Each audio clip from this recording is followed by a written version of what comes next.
Hello?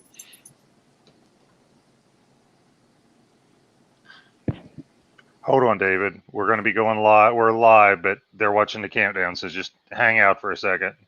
All right, cool.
All right, welcome everybody. Thank you guys for bearing with us while we do that countdown. That really gives me a chance to get things organized behind the scenes.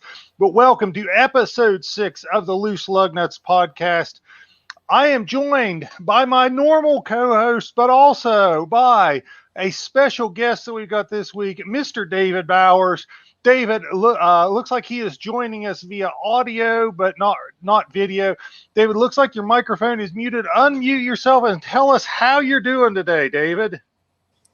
Hey, what's up, everybody?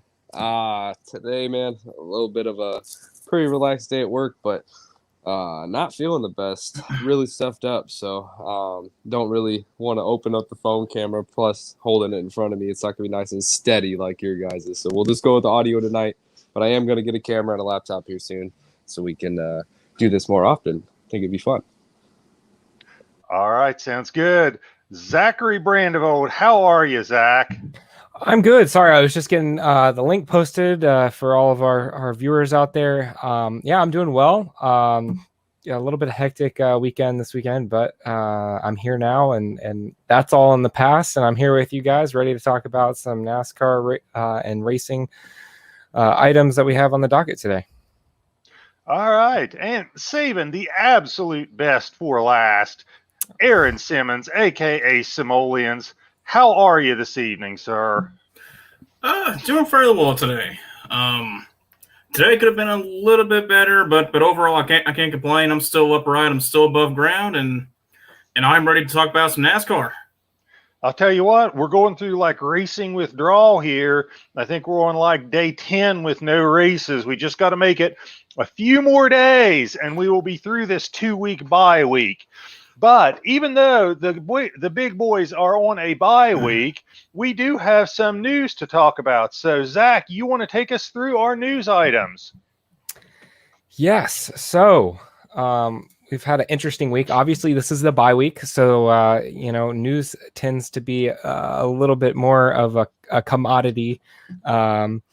So first off, we have Bristol is selling sweet tickets catering to fans of specific drivers. So far, they have a suite for Larson fans, Kyle Busch fans, and Elliott fans. So there are other tickets that allow for skybox access, but they hoped that fans of drivers would want to stick together. It will be interesting to see how the concept works. What do you guys think about this? Let's go ahead and go with Aaron. I mean, personally, I think this is a cool idea. I think it's a great way to kind of get fans kind of together to mingle, to kind of just talk, to talk amongst each other while watching their favorite driver race. But at the same time, I can't help but feel a little bit concerned. I mean, usually Bristol is one of the hardest tickets to get a hold of via, whether it be the day race or the night race. And usually companies are just pouncing on those sweet tickets, trying to get their employees to the track to sell, talk about business, to watch them racing, to sell their brand. But since they're allowing just groups of fans to be in the suites, I feel overall I think it's a cool idea, but I can't help feeling a little concerned that Bristol is trying to recoup some revenue to try and get fans back into Bristol, to buy back into Bristol. And as a Tennessean myself, this is a little. I won't say it's cool, but at the same time, I know I've already said this, but I can't help but feel a little bit concerned about it. All right, Adam Lauer is tuning in here. One of our loyal guests said he'd been busy working but missed the races. I think he also said he has got a doozy for us when we get to the end of the show, and we take some fan questions and topics to talk about. So be looking forward to that. I'm also seeing TBR Pride in here and Rocky Top in here as well as Adam Lauer. So thank you guys all for tuning in. I'm going to jump in here and talk about this. As you can guess, I have strong opinions about it because I always do about everything. I'm very opinionated. Yeah. I think it's kind of cool. I think though that I wonder where they draw the line. How far down the totem pole on most popular driver list do you have to go to before you get your own suite? Is that like now going to be the new thing where if you're a driver, you have made it when you get your own suite at Bristol for the fans? I'm wondering if they're going to do some kind of thing, maybe where they give the fans, because I imagine this stuff is not cheap, maybe some kind of interaction with the drivers if they can. So anyway, I think it's going to be kind of cool. We'll see if this catches on. I can't wait till we tune in, and we see the Zachary Brandevold suite there when he takes his online racing prowess and lands a big-time NASCAR ride with it. Yeah, Zach, if you do, I expect free tickets, just so you know. only with your help, Tom, your setups, right? Yeah. So Can you no, imagine? this is. Go ahead, David. Can you imagine a suite full of Kyle Busch fans? I can't imagine that they're probably not going to be doing too much talking to one another. They're a little bit abrasive. Yeah, I don't know. I think this is an interesting concept. Like Aaron was saying, normally they don't have a problem selling out Bristol because it's one of the best races and personally my favorite racetrack to watch just because there's always action. Maybe they just wanted to try something new and be able to give the fans, like Tom said, interaction potentially with these drivers. And also, it's a different concept. We're in a different time with COVID and viewership kind of declining a little bit. Maybe this is kind of like what they want to do going on in the future, testing it out, kind of like what we're about to talk about next with the number changes. But David, do you have any thoughts about this? Give me 1 second, Zach. Sorry about that.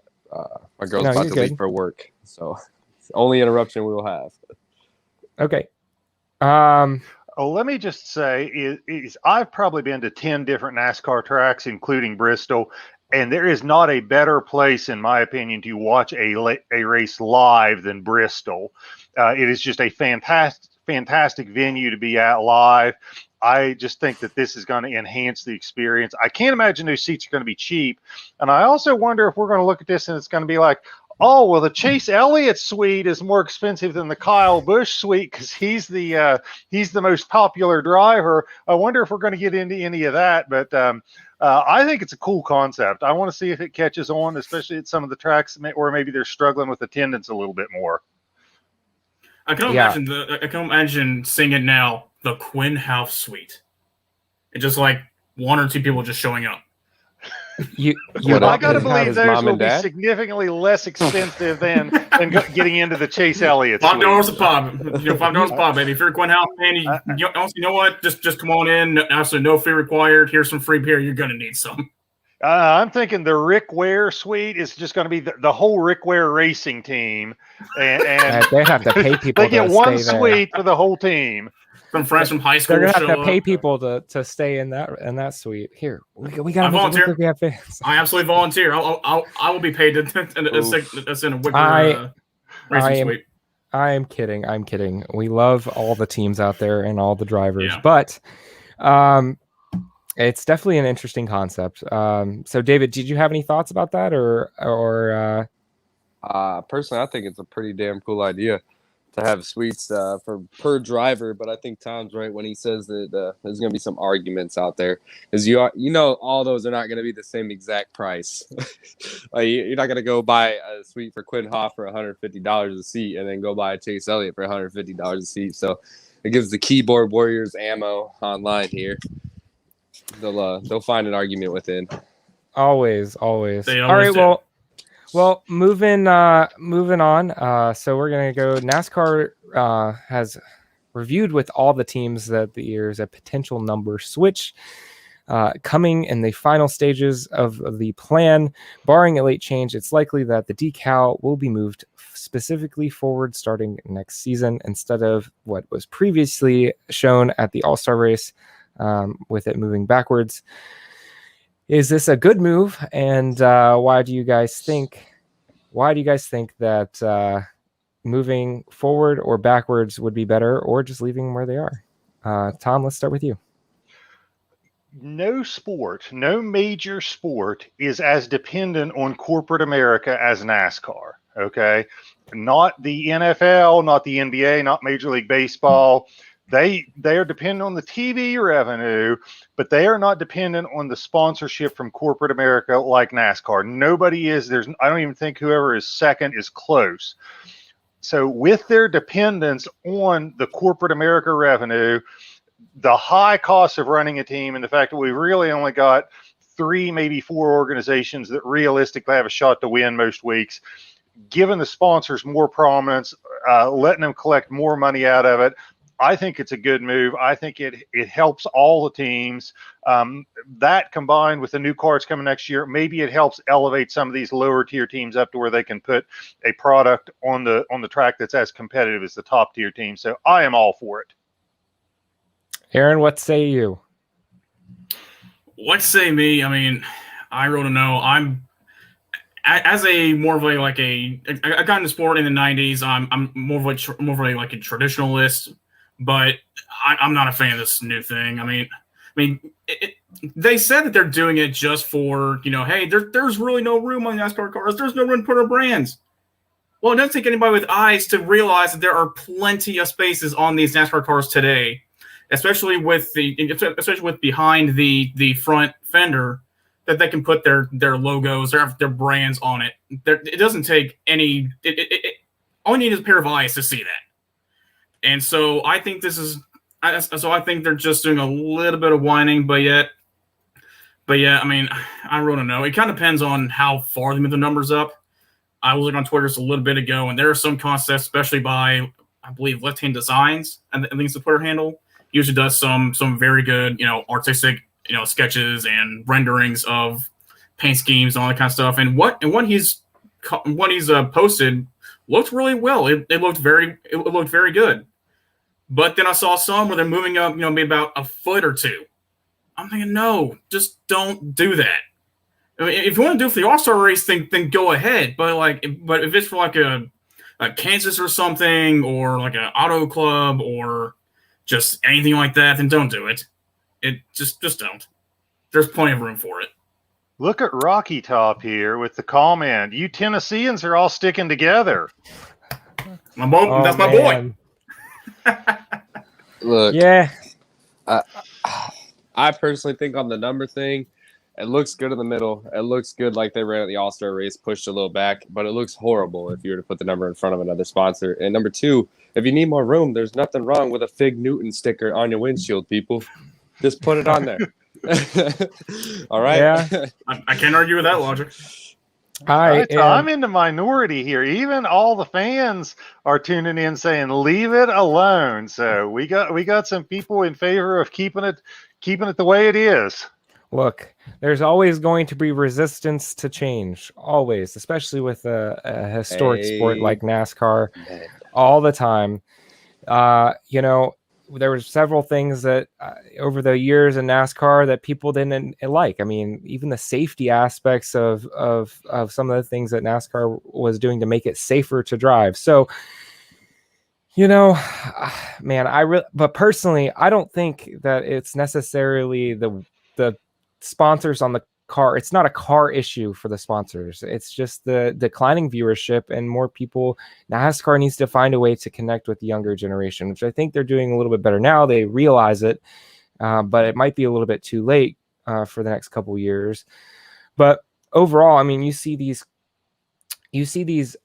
teams like I hate to crap on more teams, but JTT Daugherty Racing, you see them and their and their schemes every single week, and they're so small you can't even read them. They have so much blank space, even where they are. Not to mention when they were in the All-Star race, the Open, when they tried this, they tested it out.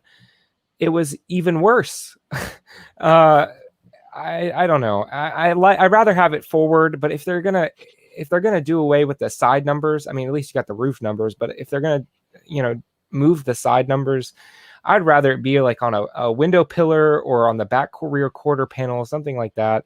Forward, I don't know. We'll see. I think it's better than what they had at the All-Star race because the sponsorship was weird to me as far as like They had a little bit of space in the back, but it was a weird design and layout, and then they had like just a line of text. Like, I don't know.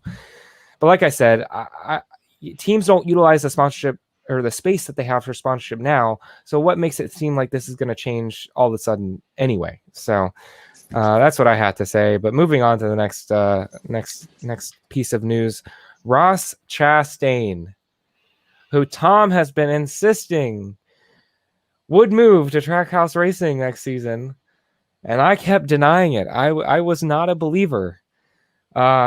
Is confirmed to run a little bit of annoying the number 1 car for Trackhouse Racing in 2022.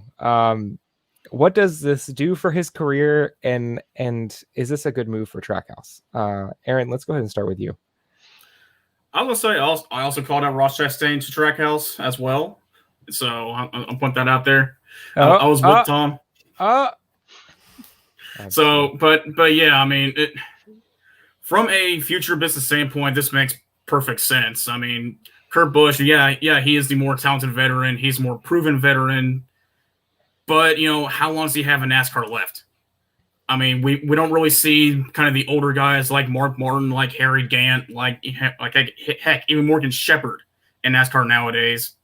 I mean, Kurt Busch maybe has about 2, 3, maybe even 4 years left before he's ready to say, okay, I'm done. I'm hanging it up. Aaron, I will say we saw Derek Cope in a Rick Ray. That's a fair point. That's a fair point. Sponsored by Medicare, I think. That man's still around? Go ahead. I'm sorry. I mean, but yeah, I mean, from a future business standpoint, it does make sense. I mean, the youth movement is still alive and well. I mean, and plus, with 2 young drivers there, they have more potential. They have a higher ceiling, but they're also going to have a kind of like what is it, like a higher ceiling or a higher roof, or a higher floor, I think it is. Yeah. But I mean, you still have all that potential, and they see it, and so I think this makes it. So I think this is a reasonable move for Trackhouse right now. And plus, I also want to say that they announced this. I just found this out today on National Watermelon Day. So this was. I want to say this was planned to come out today. This had to be. Tom, what say you? Okay, let's not lose sight of the big picture here. And the big picture is this. I'm right, and the rest of y'all were all wrong, okay? Let's just keep that in mind, the big picture. No, I said all along that I think Trackhouse's play here is they want to be good for the next 8 to 10 years, and that's why they're trying to lock up these young drivers, and they're not trying to be good for the next 2 or 3 years, which I really think in the next 2 or 3 years, they would be better with Kurt Busch. But I think over a long period of time, and they're a young team, they're definitely looking to the future. I get why they did this. I predicted why they would do it. Now, I didn't say that's the move I would have made if I was them, but I did see that I thought that was the direction they were going to be going. So once again, this just proves I know what I'm talking about. The rest of y'all are crazy. There, done. David, what do you say? I want to see where Kurt lands, honestly. I thought it was kind of a no-brainer, no offense, Zach, that Ross Chastain would end up in the number 1 car. I was talking about that with, I believe, Dirt as well. But I'm really interested to see where Kurt lands. I don't want to see him or Newman this year kind of get outed and be done.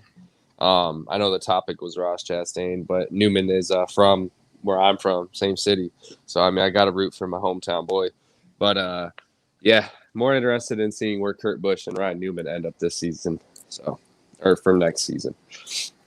Yeah, man. So I have heard that Kurt Busch might be linked also to 23 XI or 20 XI, whatever that 11. Yeah, 2011. So I have to concede and congratulate Tom on his right prediction. But I don't think this is a good move. Maybe for the longevity of Trackhouse, yes. But Kurt Busch is a proven champion, a proven winner, has won a race every single season that he's been in the sport, that I believe. And man, I thought for sure they would use his experience to tutor Daniel Suarez, because I still think that Daniel Suarez is a little bit fresh. And he needs a little bit of guidance. And I think Kurt Busch, older Kurt Busch, who's not a hothead and has learned and has gone through this renaissance, I thought maybe it was falling perfectly aligned. But everything happens for a reason. There's a reason why Trackhouse is signing Ross Chastain. He, in my opinion, I love the man. I think he's humble. But there hasn't been results. There hasn't been results really to prove for him to be able to get, to Cup Series and even this season. And I know it's his first season in Cup. Hopefully he progresses. I'm hoping that he's going to be a champion one day. But I just did not see this move coming. But kudos to Trackhouse. I really wanted them to use the 97 or the 98. I don't think that's I think that's open, right? I didn't really want them to use the 1 because that just makes their cars look weird, but whatever. But anyway, all the power to Trackhouse and Ross Chastain. I hope they have a good season next season, and that doesn't leave a lot of options left for everyone else. I mean, I'm going to talk about that a little bit later, but it's going to be slim pickings. But I will say, Zach, I mean, the reason why you thought Kurt Busch would go there, it does make perfect sense. He's a veteran, he has sponsorship, and he's a great mentor. So I mean, so I won't talk too hard for it, but I mean, your logic was very sound. I thought he wanted to stay with Chevy, and I guess it's clear that he's open to. I mean, Toyota seems 2311 spot seems like the only other choice in my opinion. I don't see another. Maybe Colleague, but I doubt it. And so who knows? Who knows? Kurt Busch and Denny Hamlin on a team. Yeah, I don't like it. I don't. Seeing Kurt Busch in a Toyota. I thought Kurt Busch and Tony Stewart on a team was going to lead to bad results, but it ended up doing fairly well. Yeah. All right. Let's keep rolling here. Next up, we are adding in some different segments, trying some different things. And I want to remind everybody, stick around to the end. One of our final segments is going to be, we're going to ask our viewers to type in some questions or topics they'd like to see us discuss. So we're going to have some fan interaction here when we get close to the end. But since we don't have races to talk about, we're trying some different things. And I asked everybody, when I say everybody, I mean my co-hosts, to give me their favorite NASCAR calls or favorite NASCAR finishes, and then we kind of compiled the clips of them, and we're kind of going to go through one by one. I'm going to talk about, or I'm not going to talk about one. I'm going to give you guys a chance to introduce your own clip, kind of tee it up, set it up here, and then I will play the clip on the air. But Aaron, let's start with you and your favorite clip. Alrighty, now this is going to hurt me just a little bit, but I could not not put this clip in here. I want to take you guys back to the glorious year of 2009. That seems so far. That seems so long ago, but daggone, this was so good. It's not a finish technically, but this said to me, the commentators are not really so much as commentating, but yet act like fans, like we are in that moment. They are excited. They're hanging on the edge of their seat to see what in the world is going to happen. Plus, it's a great three-way battle for the lead at the All-Star race. And so, Tom, I'm going to go ahead and show the clip. Bear with me because I did not label these clips that well, so I got to hope I am adding the right clip in here. And here comes That's Stewart. it. Tony Stewart wants a piece of this. Whoa, the 17 almost lost it getting into one that time. And he looks like he's going to lose some spots because of it. Looks like that little shim job wasn't quite enough. And Ryan Newman, who at one point was nearly 2 laps down. Uh-oh, look out, boys, got to fight for the lead here. Here comes Gordon on the bottom, the 24 car, they're side by side. 8 to go. Drag race, 24. He's out there. Look at the run that 39 car got. I mean, he ran up on some hard. He had to jump out of the gas 3 wide in 2. Oh, boy, here we go. This is going to be tight right here. But they make it, and Stewart closes right up. Oh, and a nice little bump draft down the back at Lowe's Motor Speedway. Way to go. See that and step in the All-Star race. Newman all the way up against the wall. There's still 3 more. He's got him. He's got him. Oh, there we go. Keep your foot in it. Keep your foot in it. Still Keep your foot in it. Ah! Pow. How'd they go to all Missy? Wow. Wow. Wow. Hey, can we say it? Give us a chance. Have you ever? No, I have Never. All right, so I love that ending. I do too. I mean, you can really tell that they weren't so much as commentating, but yet they were kind of like us, hanging on the edge of their seats, waiting for that incredible moment. And to me, I love that moment. I love those moments. I love the sound of those engines too. I do too. So much better. My gosh, they sounded so great. What about taking me back? This comment, I noticed. I'm like, man, I forgot all about that wing they had then. Yeah. Yeah. It definitely was unique. That's for sure. Yeah. At first when I saw them, I hated those things. They did not look good, but as time went on and I kind of saw more and more, it's just they kind of grew didn't on you. really look too bad. They kind of grew on you.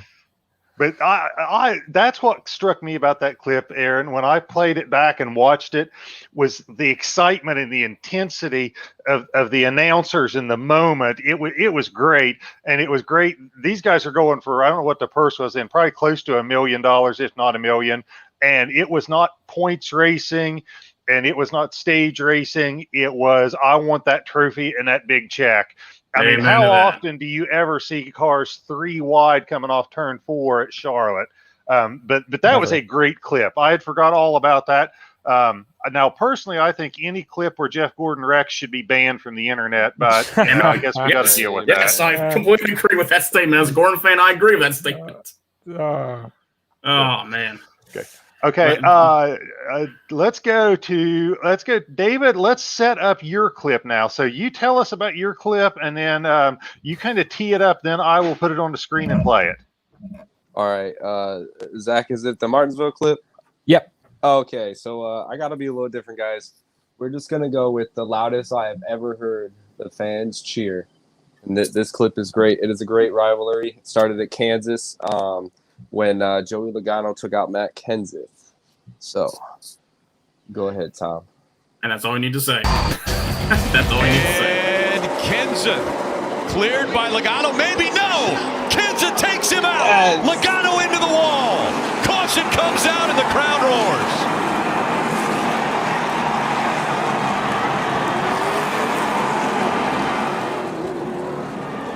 Helmets coming off of the crew members of the 20. And we have to remind you why this is happening. Joey, stay in the car. A couple races ago at Kansas, Matt Kenseth was leading. Joey Logano running second. Listen to that crowd. It's amazing. It's good for those rivalries. Those payback You can tell how the moments. fans feel about it.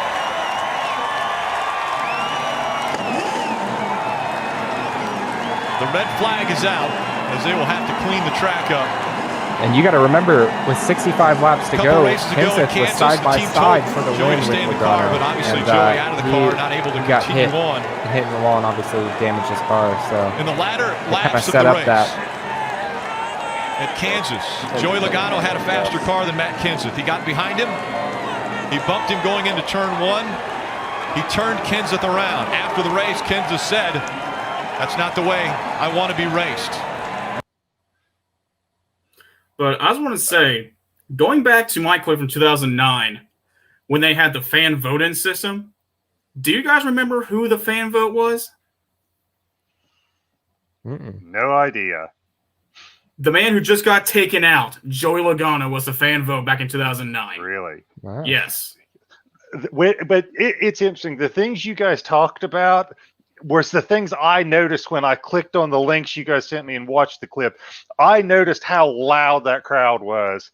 And that day, that is the day that Kenseth went from being a noun to a verb. That's when it became, I'm going to Kenseth your ass if you hit me again. And it's still used that was the today day in that all the Kenseth went from being a noun to a verb. And thing like Kenseth was in and until that point was one of the cleanest drivers out in the field. And so when he takes your ass out, you know you done fucked up somewhere. Yeah, he is very mild mannered, very clean, but I looking back at the history of Joey Logano now, you're not surprised that happened to him, that somebody did that to him. But I gotta say, you guys did some of these clips you guys came up with were fantastic. But Zach, let's go to yours. Yeah, so we're going to go to the first race I ever watched on television. I was 5 at the time, so I barely remember it, but I do remember because my dad's favorite driver at the time was also Carl Edwards. He also hated Chevy at the time, thought that they were cheating. So I think that kind of helped. And it was Carl Edwards' first win, and it happened literally in turn 4. He won in turn 4. He was able to get side by side, and let's go ahead and watch it. Was this Carl Edwards' first win? Yes, first win in the Cup Series. First win. Yep. And it came at the old Atlanta. So in honor of the old configuration, beautiful high line racing, I show you this. Lap and a half to go, halfway down the back. He's coming. 4/10 of a second last lap, 3/10 of a second, 2 laps to go. And This is going to be another one of those Atlantas. I'm telling you, they're going to be side by side when they come to the line next time by. Now, if you look at this, He's there. oh, before this, he was actually not anywhere close Watch this. to Johnson, and he closed in the final couple laps. He can get that run right here. If he can get it. Look at how high he is. He's going to get a run at him. He'll get one shot at turn 3 and 4. I'm telling you, they're going to be side by side when they come to the line. It's going to be another one of those fantastic Atlanta finishes. Johnson Almost against the wall. Pretty much against the wall. And here they come, and I think Cole And I mean, they're sliding. Yeah. And he got him by a nose. That was the Scott's lawn fertilizer.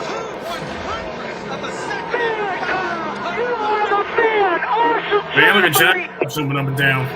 There is the man right there. That is the man. And him beating Johnson is what became, or how I became to love Carl Edwards so much. But yeah, Oh, definitely one of the more memorable races. And I kind of went back in time a little bit, 2005 when they had the older style cars.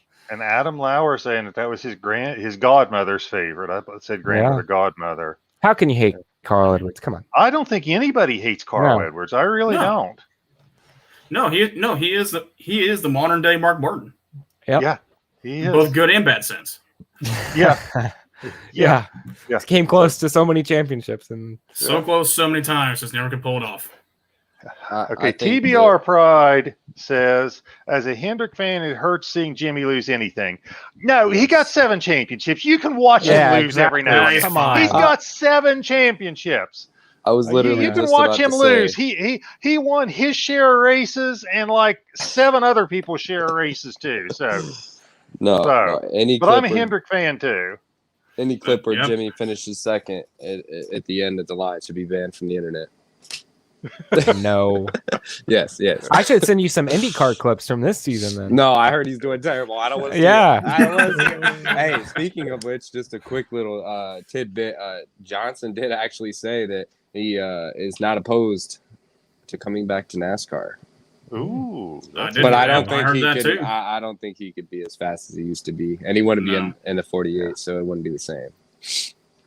okay, so now this is we're down to my clip. Okay, and let me set this up. This is the 2001 Pepsi 400. Even older.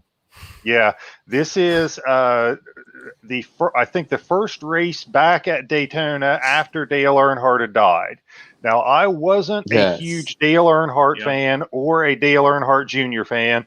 Didn't hate him, but they weren't my favorite drivers. But in April of 2000, I lost my dad very suddenly. So and people like drivers they can connect with or they have a connection to. And I really kind of felt like I had a connection to Dale Earnhardt Jr. because he lost his father very unexpectedly and very suddenly too. So watching him get this win in the first race back at Daytona after his dad had passed away, and then the commentator mentioning his dad as he's coming to the line, the phrase "using lessons learned from his father." If you Google that phrase, this clip comes up. It just grabbed my heart, man. I mean, it just touched me. So this is the clip, and here we go. Now, 2 team cars race in the 1 and 2 positions. That's who Dale needs to see in his rearview mirror right now. That's the best thing he can see. Will Michael Waltrip block for Dale Jr.? Will he try to win the race himself? White flag is out. Final lap at Daytona. 180,000 on their feet, screaming wildly. 2.5 miles to go. Just exactly the opposite of the Daytona 500. It was 15 and 8. Elliott Sadler's trying to keep Bobby Labonte behind. He can't do it. But he does move down in front of Rusty Wallace on that fast line. All clear. Bobby Labonte looking for some help, trying to get up there. His teammate Tony Stewart has never answered the black flag. Here we go. This is coming off of turn 4. They're 4 wide back between the Wallace boys. Here they come, turn 4, final lap of the Pepsi 400. I miss those engine sounds, man. I do too. Using lessons learned from his father to go from 6th to 1st and score the victory in the Pepsi 400. That's unbelievable. Yes! Man behind you did it for you. You guys celebrate. You love you, man. You did it. That was beautiful. Man, and I was not a huge Dale Earnhardt fan, but that just makes a hair on the back of my neck stand up, because during that time of his career, I felt like, man, I know what he's going through, because I had lost my dad so suddenly too. So, but that really got to me. But we got to come up with more of these best calls. That was cool. That was one of my favorite parts of the show. Oh, yeah. But let's get into who's hot and who's not. And I am going to let our guest, David Bowers, go first. Give us your who's hot and who's not. Well, lately I've been working on cars on the weekend. I haven't got to watch as many races as I'd like. But who's hot is I'm definitely going to have to go with Kyle Larson. So before, when he was in the 42 and he got let go of his ride, we all know that story. I actually called it somewhere in a text. I said that Kyle Larson was going to go to Hendrick Motorsports. Jimmy was done. I knew there was going to be some movement. I knew he was going to go after Kyle Larson. He did. And I also said that he'll win a championship within 2 years. So I think that he can get it done this year. Personally, I really think he can. The who's not list, in my opinion, Denny Hamlin this year. Denny usually shows up a little better. It seems like he's fallen off a little bit. I know that I believe he's right on the bubble for the playoffs, isn't he? No. He's well in points. Yeah, he's likely going to be the regular season champion, I believe. I shouldn't say likely, but he's got a chance at that, and he's well in on points. Okay, well, I'm thinking of the wrong driver. But like I said, I haven't been able to watch as many races as I like. But I know Kyle Larson's on a hot streak because all the races I've watched lately, he's won. So, but the who's not, I guess that I'm thinking of the wrong guy then, because I just seen the point standings the other day. But I do apologize on that. Oh, no, you're fine. I mean, Hamlin hasn't really won anything this year. I mean, any chance he's gotten close to a win, he just hasn't closed up. So yeah, he's had some up front runs, some good top 5 finishes. He's led a lot of laps. He's done well in stage points, but he's not been there at the end like he was last year for sure. So, yeah. Zach, who you got as who's hot and who's not? Who's hot?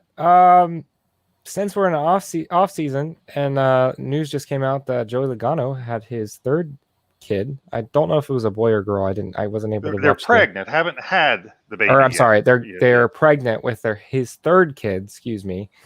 I didn't see the gender reveal. I saw a beginning of a clip where they said where they had the other 2 kids drive a souped up motorized like little thing to reveal it. But congratulations to him. I know that must be an amazing feeling and good for him.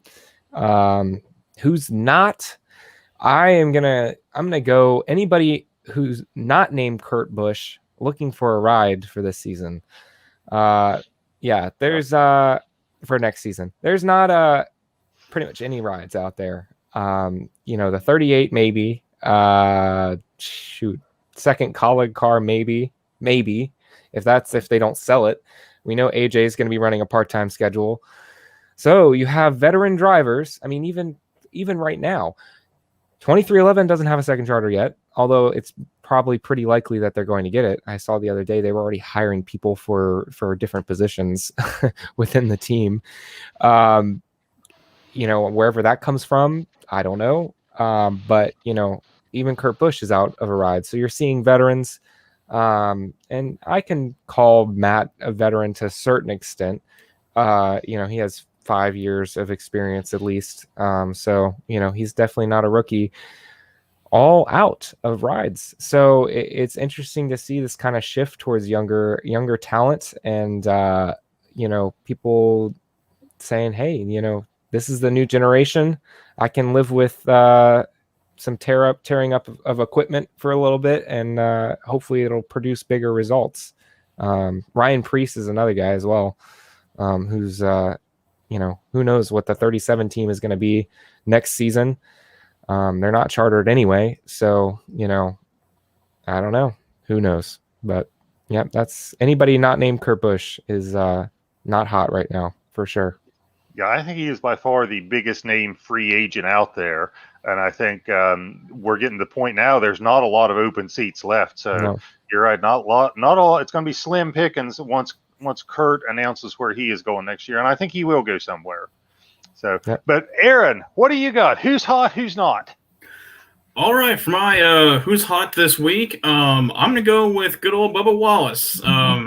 It was announced on July 30th that he got engaged. And so I just want to say, it's probably the best thing that's happened to him this season so far besides Pocono.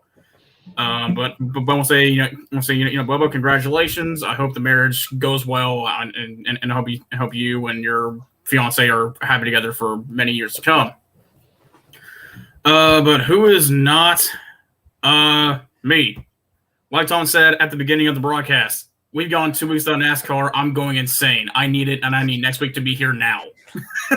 I'm losing my marbles, man. I need it. Watkins Glen coming up.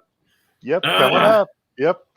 So, J-Dub disagrees with you. Bubba Wallace not, he says. So, we will see. We will see. But yeah, this is a good time for people to make announcements unrelated to racing. Bubba's announcing that he is engaged. Joey's announcing they're having their third baby. This is a good time for people to make non-racing announcements. But as far as who's hot and who's not, right now, as far as who's hot, I'm going to say we're hot. We got double-digit viewers tuning in live. We got great fan interaction. We got great comments coming up from people here. I'm saying right now, who's hot? I'm saying it's this circle around me is hot. So thank you guys all for tuning in. Appreciate the support. Love the comments that we're getting and the interaction from people. But I'm going to say we're hot right now. And as far as who is not, I don't really follow the Olympics that closely, just because every time I try to watch it, it's too many commercials and too much talk and not enough action. But as far as who's not, the women's soccer team, losing to Canada, losing their shot at the gold medal, huge upset, not expected. The U.S. women's soccer team is definitely on the who is not. I hate that for them. But like I said, I've not been tuning into a lot of Olympic stuff, so I'm not a big fan, not real well educated on it, but hate that for them. But I got to put them in the who's not category right now. I will absolutely agree with that. So I think that wraps up who's hot, who's not. Next is Aaron's segment to host, green flag, red flag. Then we are going to get to the fan interaction. Yes, please be typing in some questions in the comments. We're going to go through hopefully at least a few, if not most of the comments that you guys send in. So be sending in these guys starting now, so that way we can get to them for you. Oh man, Adam, look at this comment. Oh man, rip. I'm not sure how to take that. You're getting all the praise today. Let's cover up that first part and just go with I am still a handsome fella. Let's go with that part. Let's get rid of that first part. All right, Aaron, you are up. Green flag, red flag. All righty, gentlemen. Green flag, red flag, number 1.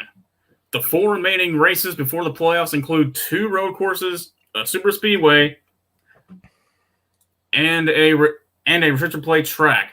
One of these 4 will produce a first-time winner this season and shake up the playoffs. Green flag says yes. Green flag means no.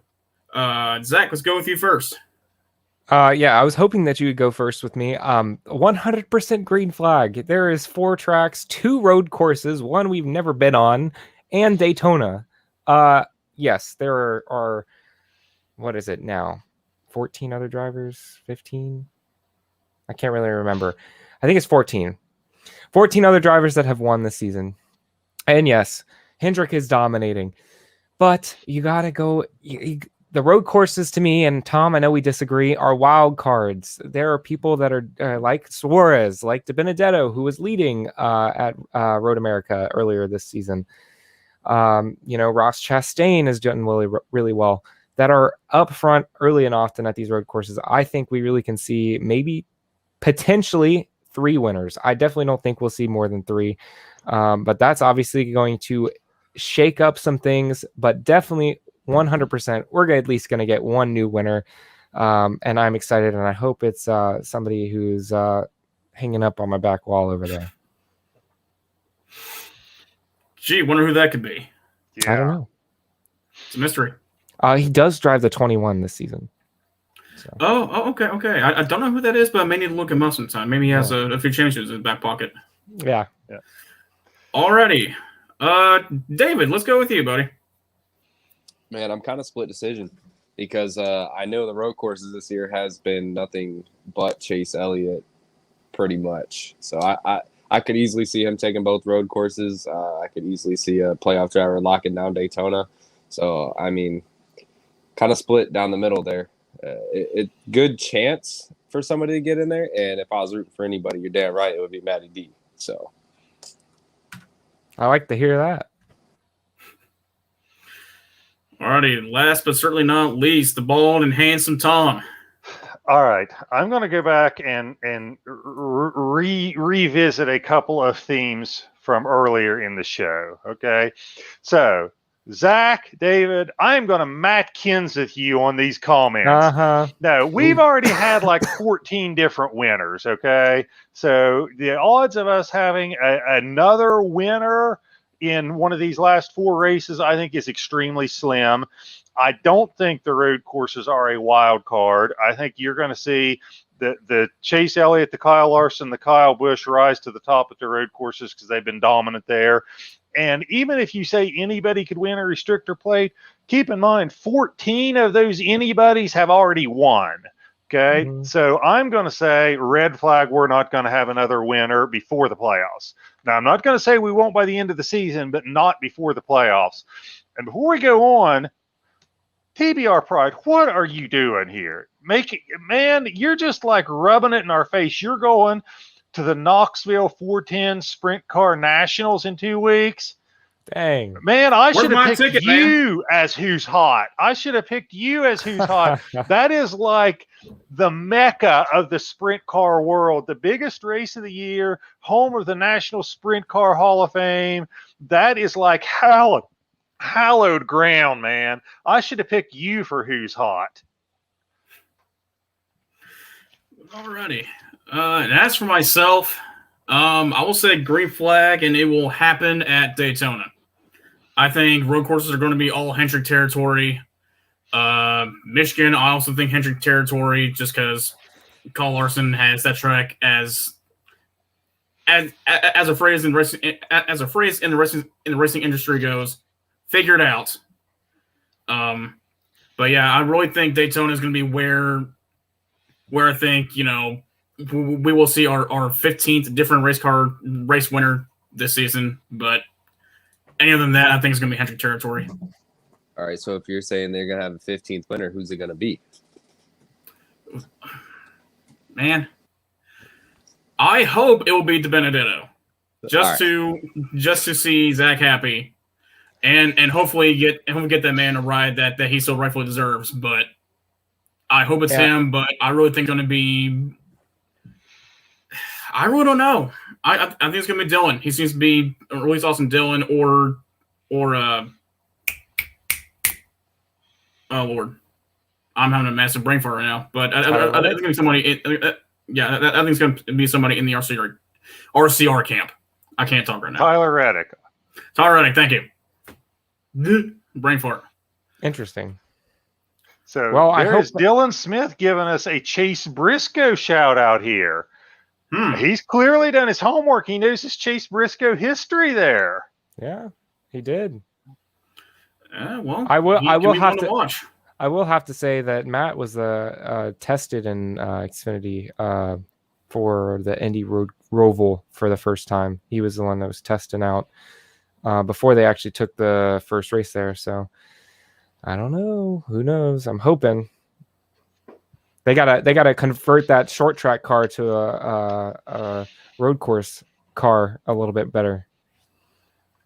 I will agree. All right, moving on to question number 2. Ernie Francis Jr. and Luke Fenhouse were very successful in the SRX series. They will leverage this success, and we'll see them both driving in the NASCAR Truck Series. Green flag or red flag? Honestly, you know what, David? You're up first.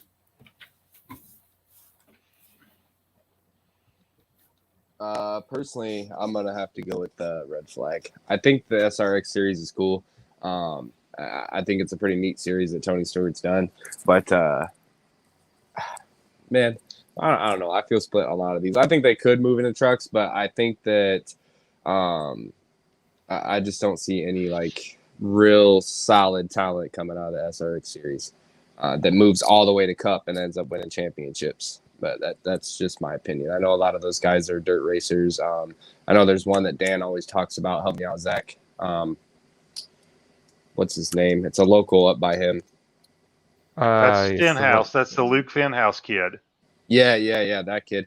So I guess I could see some coming out of there. I'm split again, all right?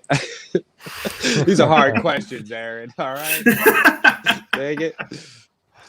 We're going to have to get that fence post out of his butt. Yeah.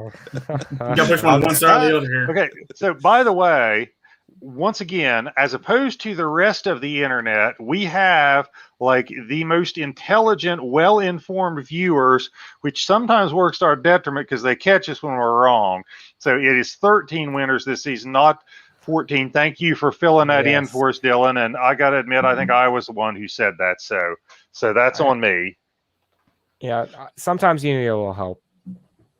Sometimes I'm on the struggle bus. But anyway, Aaron, keep going with us. I think we got Zach and I left to go on this one, don't we? Yep. And I'll go with you next, Tom. All right. I have followed this SRX series pretty closely, and I got to say, this is a green flag for me. Ernie Francis Jr. is a young kid, but he is a 7-time Trans Am champion. He transitioned from that type of car into something completely different and was pretty successful with it in this SRX series. I think he's proven he's got a lot of talent and he can drive a lot of different vehicles. I'm not saying he goes to Cup, but maybe he will. I don't know, because he strikes me as somebody who's got a lot of talent. But I think he made enough of a name for himself that he is gonna make an appearance. You're gonna see him somewhere in the top 3 series here within the next year or two. Luke Fenhouse, I think it's a longer path for him, but I think he reminds me. He's got a lot of talent. He really took those guys to school for 149 laps on his home track. And he's got a little bit of Haley Deegan in him. And from that standpoint, I mean, he's polite. He's effervescent. He's got a nice personality. He's the type of kid that could come in here and attract young fans. Sponsors would eat him up because he's such a well-mannered, humble young kid that still has all this great enthusiasm for the sport. So I think he's got all the ingredients.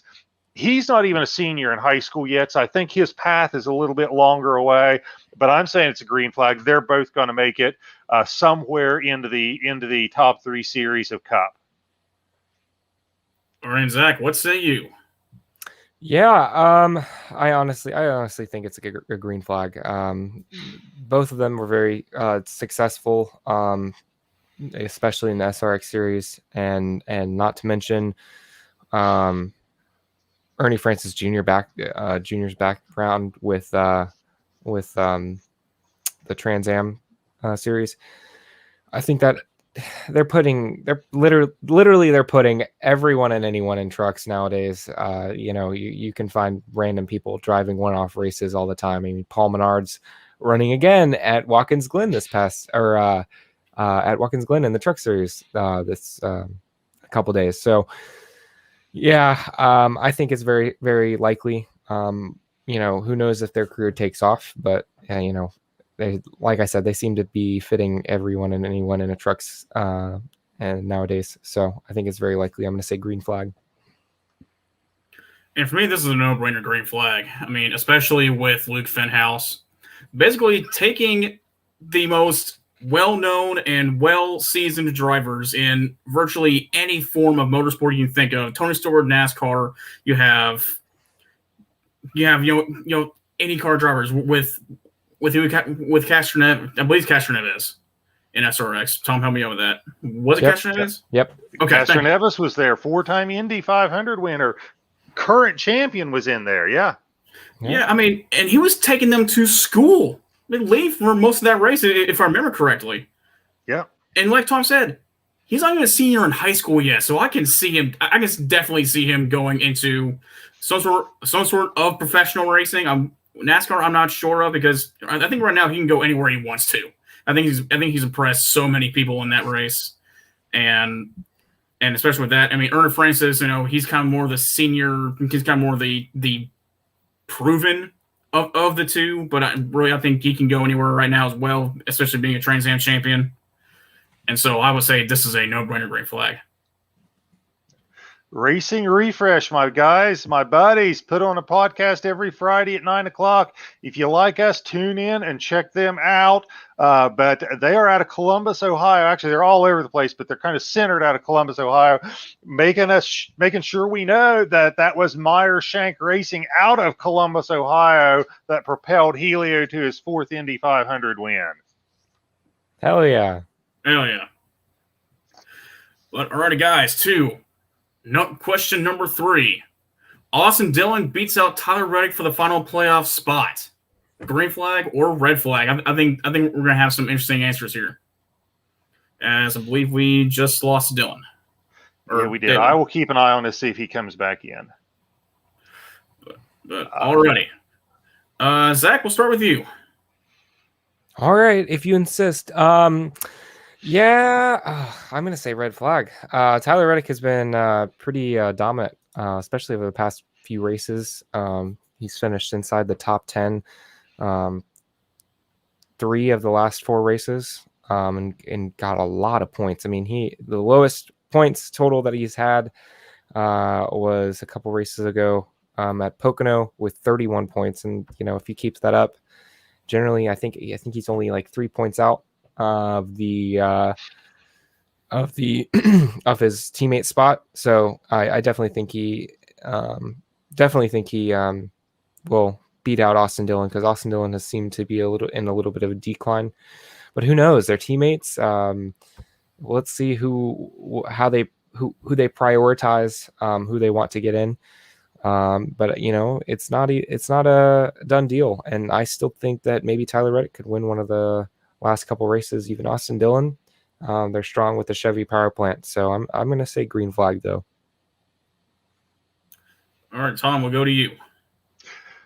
I'm going to say it's red flag. I know Austin Dillon is the grandson of Richard Childress, but I think Tyler Reddick, he's a rookie, but he's got, however many races under his belt, 22 races under his belt now. I think he's starting to figure out these Cup cars a little bit. So I think, he's got momentum, as Zach said. I think Tyler Reddick grabs that last spot. I think it's a virtual tie. I mean, they're close enough right now that you got to figure you just outrun the other guy. Last 4 races, you probably get in. I'm going to say Tyler Reddick goes ahead and takes that final spot away from Austin Dillon and puts himself in the chase. Alrighty, David. Before you lagged out, apparently, so were you able to hear the question? Yeah, I'm going to have to agree with Tom on that one 100%. I think Tyler Reddick gets it. I think that Austin Dillon's had his time to prove. And I just haven't seen all that much out of him. I was hoping for Dale Earnhardt that whoever took over the 3 car was going to be, real good just for the sake of Dale Earnhardt. But I personally think that it's going to be Tyler Reddick, and I think that a lot is to come for Tyler Reddick. Yeah, and once again, our informed viewers point out every time I'm wrong. One of you guys make a mistake, so they can point out one of your flaws. It's always my mistakes they're catching. Mark Schisler telling us that this is his second season, and that is correct. I kind of write off last season because nobody got any practice, nobody get qualifying. So I feel like his rookies were at such a huge disadvantage, but you are absolutely correct. This is his second season. Alrighty, and I think I'm going to pull a David here and kind of stay on the fence. I mean, I think that Tyler Reddick will get in the chase because I think he's the most talented of the two. But however, it would not surprise me if Austin Dillon were to win at Daytona and get the spot via the win.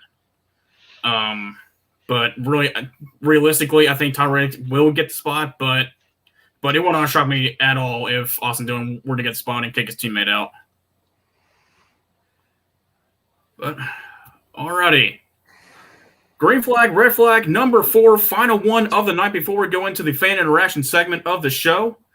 Fox Sports coverage of NASCAR this season has been better than NBC's coverage. All right, we're getting to that debate. Green flag for Fox or red flag for NBC? And I believe we went with Zach last time. And Tom, I don't think you've started, have you? All right, I'll go with this. I'm going to say red flag. I think NBC's has been better. I thought Fox got off to an awfully rough start. I thought they did some things that I could not understand. They would go to commercial during pit break, like they didn't understand the importance of pit stops. I remember when we had the clash and Brad Keselowski spins and they don't even cover it. I thought Fox got off to a rough start. They got better, but I really feel like I didn't feel like Jeff Gordon and Clint Boyer really gelled the way I hoped they would. And with NBC, I think they've taken some of the load off Dale Jr. because I felt like last year he had to do a lot of the play-by-play and the color commentary. I think Steve Letarte and Jeff Burton really bring a lot to the broadcast. I'm going to say NBC is better. So I'm going to say red flag and pick NBC. All right, Zach, you want to go? Yeah, I'm kind of biting. Yeah, you pulled it up. I like I said, I was going to say that. I love Fox, and I think that I saw it down in the little comments thing. I was like, please don't pull it up yet until I speak, please. But no, you did good. I completely agree. I love Fox. Historically, they've been absolutely amazing. I loved when they were on Speed and TNT and ESPN and all that. But right now it's just NBC is doing so much better.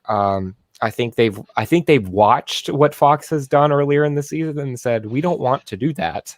So let's think of something, ways to fix it and be more prepared. But yeah, with COVID, I'm not really going to blame Fox because that's all they could do. But I love their lineup better. I love Clint Boyer is an amazing addition.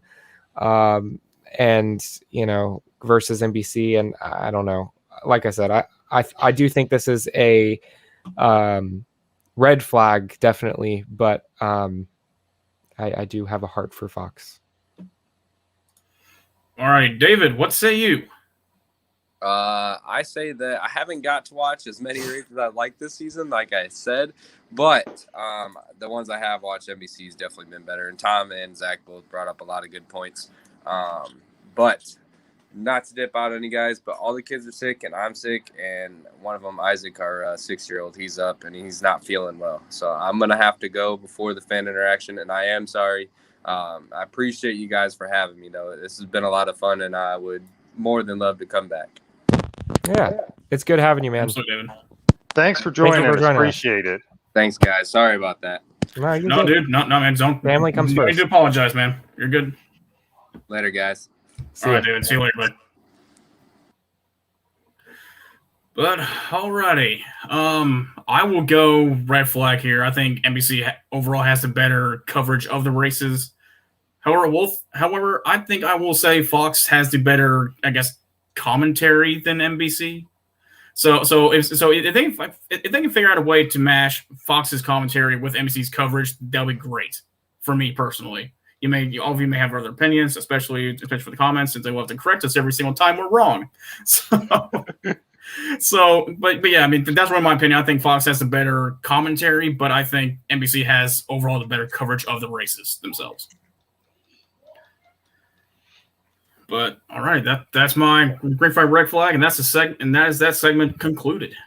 Okay. All right, so let me see what we got here as far as comments. Okay, TBR Pride says he made his above, so I'm gonna have to scroll back to find it. 9:45. But Also, keep in mind any corrections to our broadcast are automatically disqualified from viewed. okay, so Dylan Smith says, "Do you have any big bold predictions for the playoffs?" Mine is that Harvick is out in the round of 12. Yeah, I'll go ahead and start off with this one. I think we are going to get an all Chevy lineup for the Final Four. Okay. But I do think that Harvick out of the round of 12, man, it's so hard to go against him because of his success. I think Stuart Haas has picked up and as far as speed recently, especially with the win that Almirola got. I don't know. Maybe is that going to help them? I don't know. Maybe they were saving their best stuff for the playoffs here, getting close. I don't know, but it's hard to go against them. But judging based off of their performance this entire season, I don't think that's necessarily surprising as much as it would be. Yeah. But yeah, it's definitely looking at last season, it's definitely a shock. I kind of think for right now, it is definitely a possibility that Harvick will go out in the round of 12.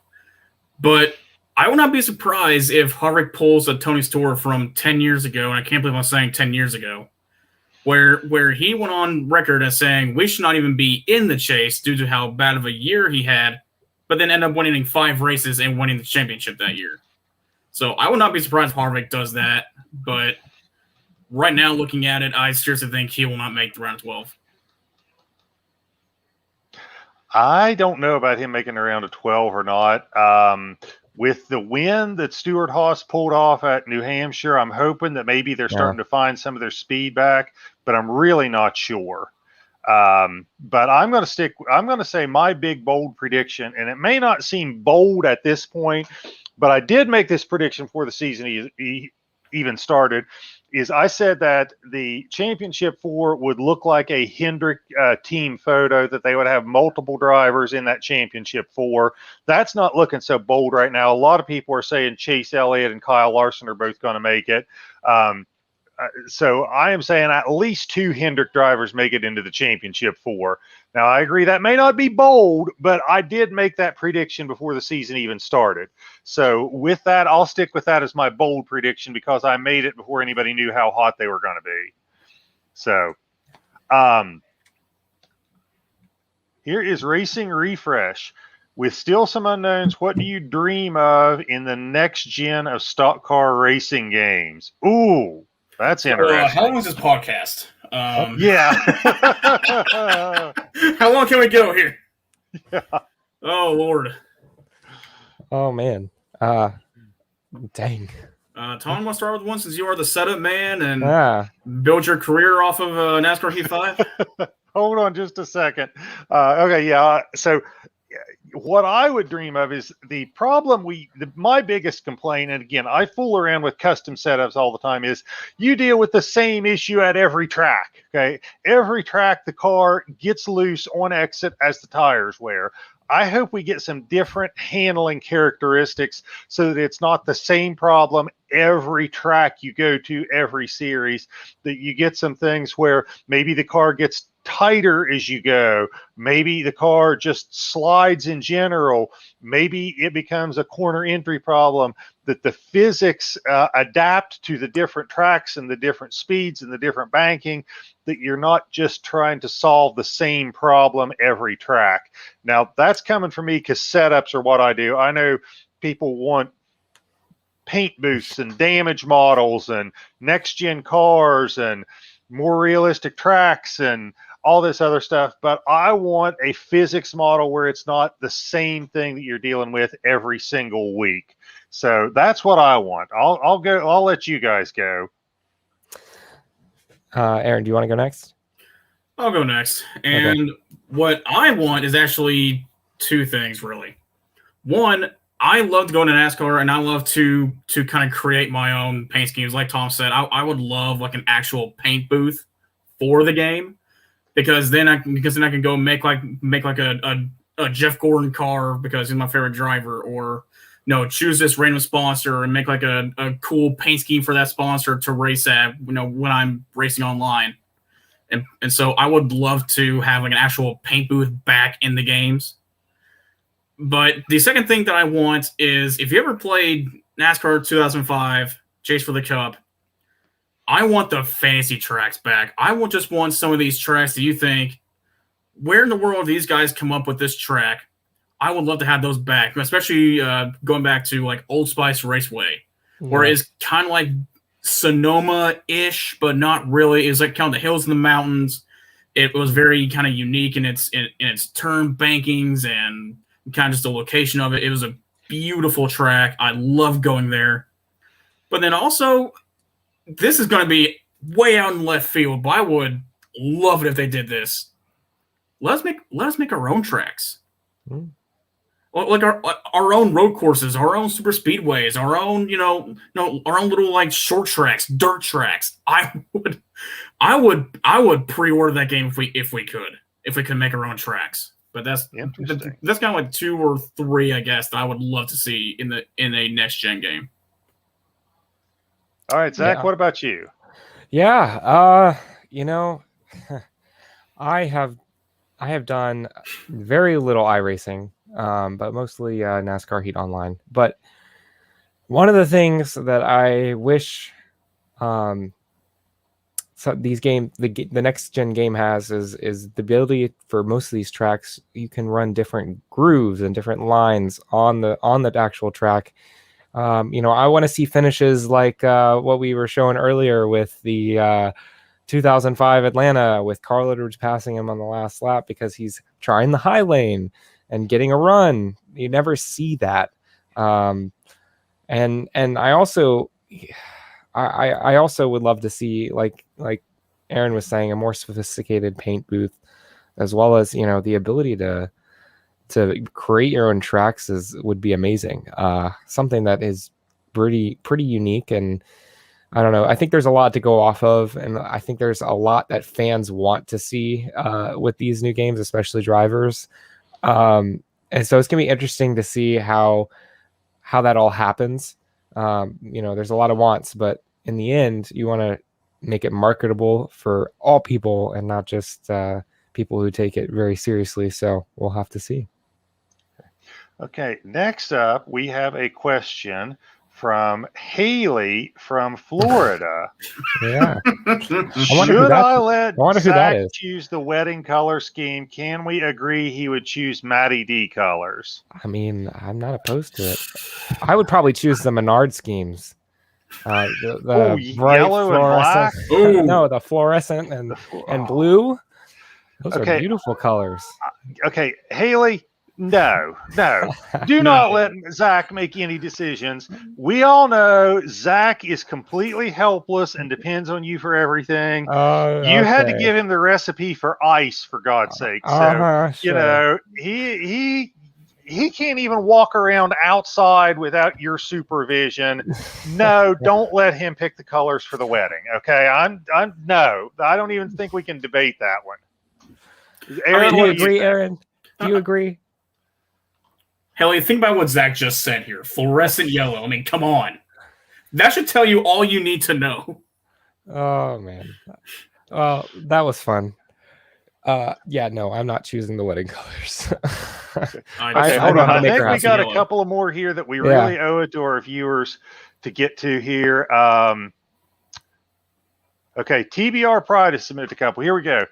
Twitter has been stirring the pot on Kyle Larson winning so many crown jewel races this year across all kinds of cars. My question to you is this. Hold on.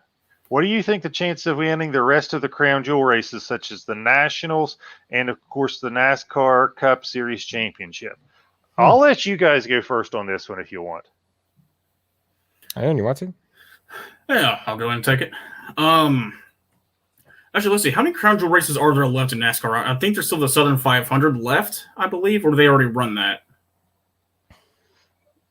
Or is it Darlington still in the menu? They only run Darlington once, and they've been there, so yeah, it's over. Oh, really? Okay, I thought they ran it again, but I mean, from what I think Kyle Larson is definitely a shoo-in to really win the rest of the crown jewel races. He hasn't really done much the last few weeks, but then again, he hasn't really had to.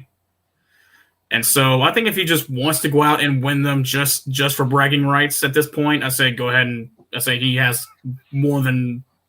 He definitely has more than capable resources to do so. Nationals, I mean, he dominated there, so I really don't see any issue with him winning any crown jewel races in there. So I'd say it's about a 90% chance unless something goes wrong. Okay. If we're talking about crown jewels, okay, and I think we're talking about not just the NASCAR crown jewels, but we're talking about How they race at Darlington? The 410 sprints at Knoxville, and we're talking about what is it? Is it the Dream that they run at Eldora? If we're talking about the whole spectrum of the crown jewel races, I got to say he's got a good chance because he has proven by setting the dirt world on fire last year that pretty much if it's got four tires and a steering wheel, he can drive it and have a good chance at winning. So I think his chances of winning the remaining crown jewels are pretty good. And I think that, as good as he is on pavement, I think he's probably better on dirt. So I think his chances of winning the Knoxville Nationals are probably better than of winning the championship for the Cup Series. So I'm definitely saying a good chance in this. So, and that's what T-Bar Perez, he's proven he can win in anything. Mark now is correcting me twice. Yes, I was about Darlington to say. is round one. Okay, I believe that one. That's twice. That's I think 3 times I've been corrected this podcast and twice by Mark. So yes, they race the traditional Southern 500 Cookout. It's actually sponsored by Cookout, one of my favorite restaurants, fast food restaurants. Absolutely, as a college kid, I will agree. Yeah, as a Tennessean. I think it's very possible that he could win that. Who won the one earlier this season? That'd be true, that's the thing, but Kyle Larson was right on his heels for it. Yeah. Yep. So, interesting. I think it's very certain.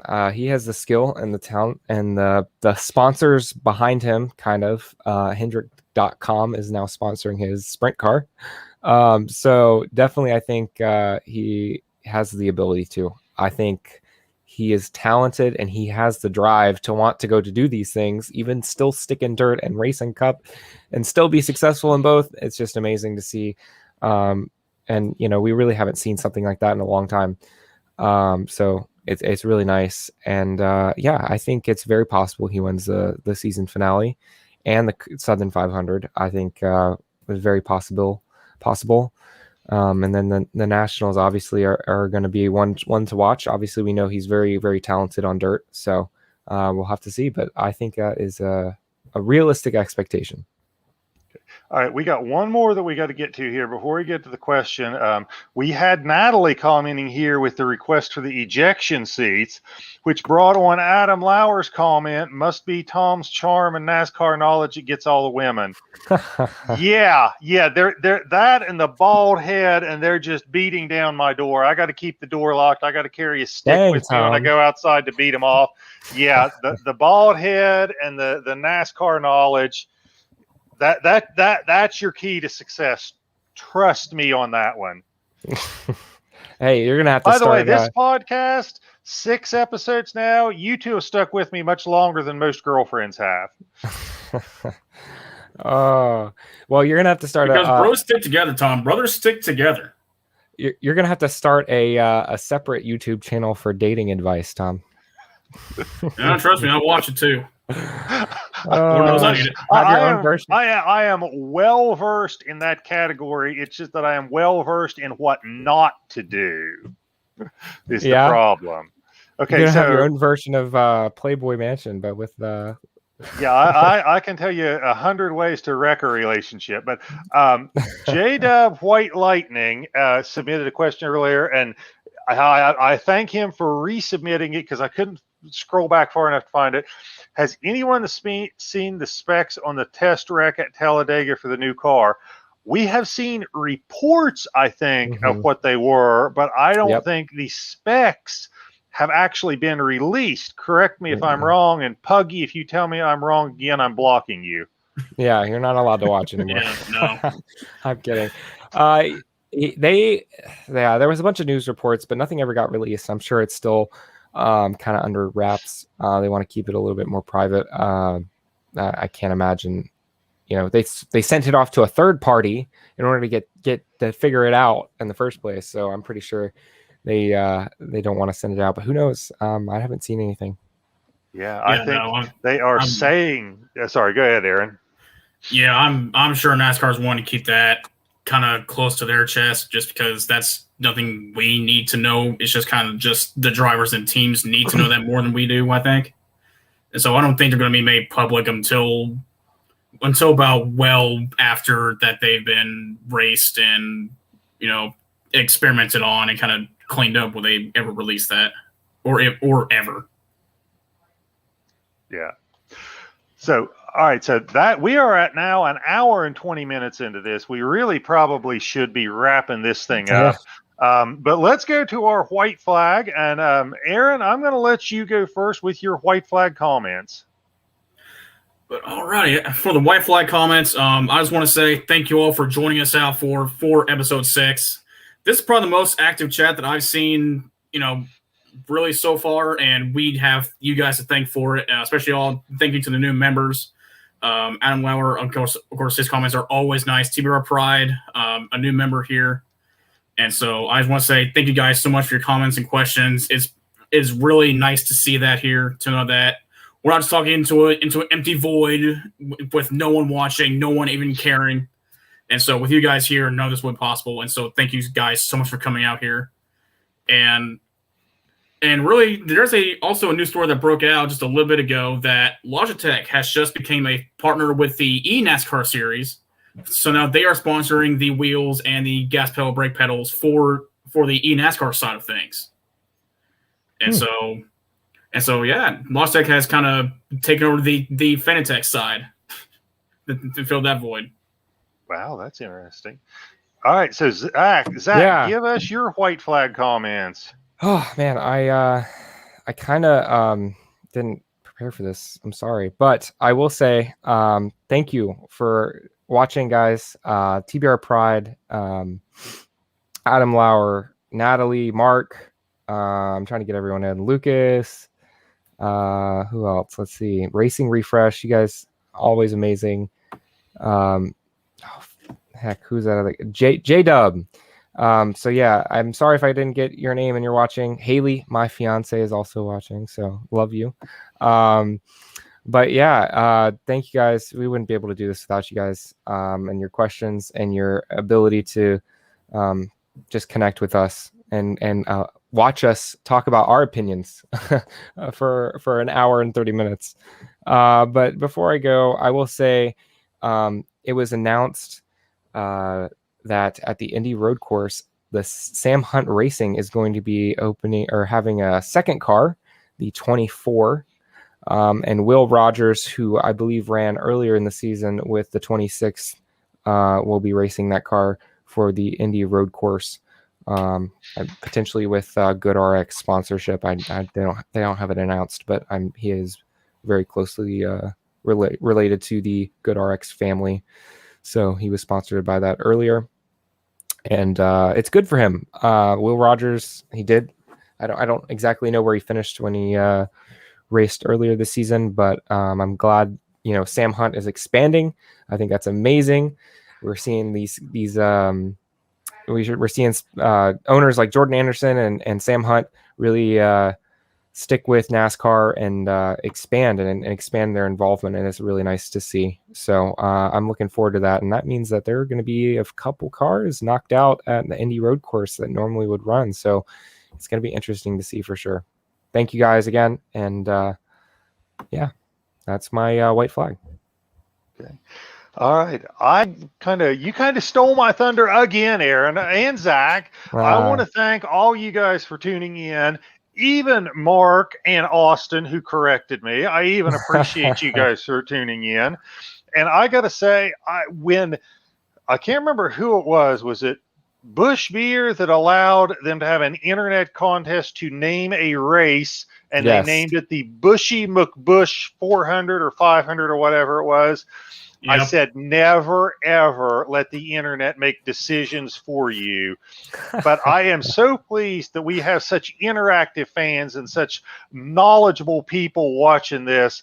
It's so great to interact with you. That is one of the best parts of the show. So appreciate that we do not have the same people watching us that voted for the Bushy McBush race.